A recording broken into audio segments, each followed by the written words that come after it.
За би нурд нь одоо 38 жил ажиллаж байгаа нэмэсэслэ эмч хүн. Тэгээд шаардлагатай үед нь хагалгаанд орно, ялангуяа 100-ны цагт очиход бас хүн дэвшнүүд байл орно. Хотод одоо нэг дөрөмжлөр очиад заримдаа орох асуудал байна. Нөгөө талаар одоо өвчнүүдээр байнга зөвлөгөх чинь хүн үзэж байгаа. Сая Казахстанд очлонгууд нь одоо бамбай асуудлыг бид нэр яадаг бас улсууд дээр тэнд үзүүлсэн. Манай зарим гишүүд гайхаж байгаа тэнд. Тэгэхээр үзүүлээд зөвлөгөө өгдөг. Нөгөө талаар Монгол улс маань бас тэр талын асуудал дээр нэлээд урагшилж явж байгаа шүү дээ. Эмчнэрийн чадвар нь байна. Гагцгүй цалин мөнгөнд байгуулахаас биш. Казахстанаас элэг тайруулж байгаа асуудлууд байж байгаа. Бид нэр анхын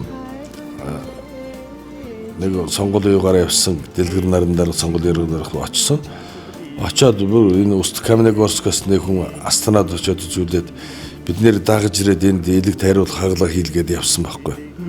Тэр чинь Хятадаас очсон хүн байна. Тэгээд тэнд суурсан. Тэгээд үзүүлээд явсан. Нөгөө талаар элэг тайрах хадрын асуудлууд дээр Монгол улсад ирээд Казахстанаас хагалга хийлгэж байгаа. Бамбай асуудал өдөр ч гэсэн тэгж байгаа. Нөгөө талаар зарим онш тодорхойгүй юм дээр чинь нүүж явсан улсууд байж гэн тэнд сурч байгаа улсууд эргэж ирээд Монголд үзүүлэх хэмжлэг тохиолдол их байгаа. Байнга шинжилгээ үзүүлдэг одоо энэ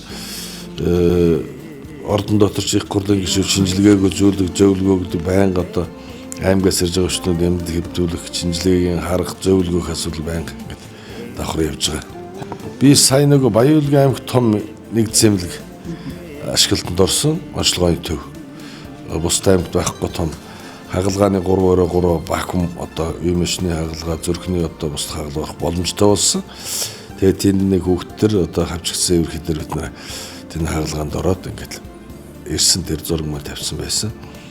Тэгээд одоо бамбай хагалгаа би явснаас хойш хэд хэдэн хагалгаа зогссон. Тэгт очиод зөвлөгөө өгч байгаа залуучууд маань бас сурч байгаа. Тэгээд алслагдсан бүснүүдийг одоо ингээд нэгдүгээр эмнэлгийн очиод бас ажлын байрны сурвалж хийх гэж байгаа. Их хүүхдийн иргэний дэв хүүхдийн мессаас л урологийн нөгөө өөр шээсний зам мессаслах бас очихоор ингээд төвлөж байгаа юм байна. Танд ер нь бол эмчээ үзүүлье гэд хүмүүс ханддаг байна. Яг үзүүлж байгаа.